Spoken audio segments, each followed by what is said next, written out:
Alam mo, let's address the elephant in the room, Mr. Chairman. Let's already address the elephant in the room. The DPWH is not all at fault.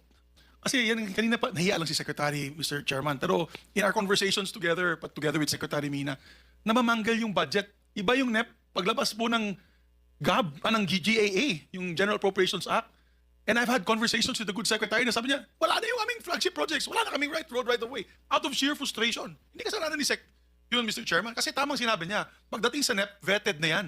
May RDC Council approval yan. Napakahirap, napakahigpit.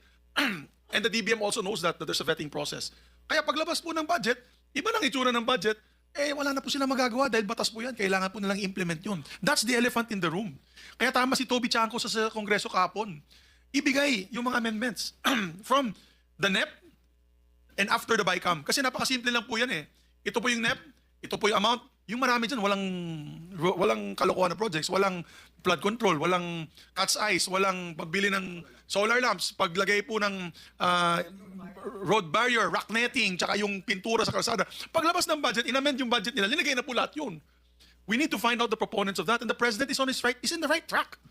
Kasi I've seen the President's frustration when I was Senate President na talagang bakit namamanggal yung budget, ba't nawala yung aking legacy projects. Kaya for 3 years, nawalang legacy project yung ating Pangulo dahil nga, siguro there was a free hand and we're all guilty, no? Both House and the Senate. So I think, wag na tayo magsanto-santo dito. Ilabas na natin yung listahan. Sino ba nag-amend yan? Tapos depensahan ng congressman o senador sa Luneta kung kaya niyang idepensahan, ba't niya linagay doon? Tamang sinabi ni Chairman. Maraming project dyan, ghost.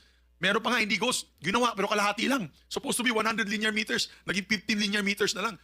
Hindi dapat kasuhan yun because that's a public infrastructure project. If it is not 100 linear meters under the contract, they do 50 linear meters. You can file a case like what they did to Napoles and file a case against them for substandard projects. Kung pag na yun, gumuho ng tubig, gumuho din yung project. Labas ng kabilya, walang kabilya, kawayan lang. Nandun sa Albay, sa home province ng aking nanay. Panay, coco lumber. Diyos ko po. Tsaka bato. Tapos semento. Yung semento, mas manipis pa sa platito yung semento. Yan, kasuhan yan.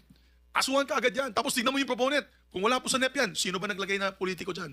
Yan ang tanungin natin kasi there's always a day of reckoning in the elections. You will always say, kayo palang proponent na itong mga substandard projects. Ay, lagot kayo sa amin kasi binaba kami dito.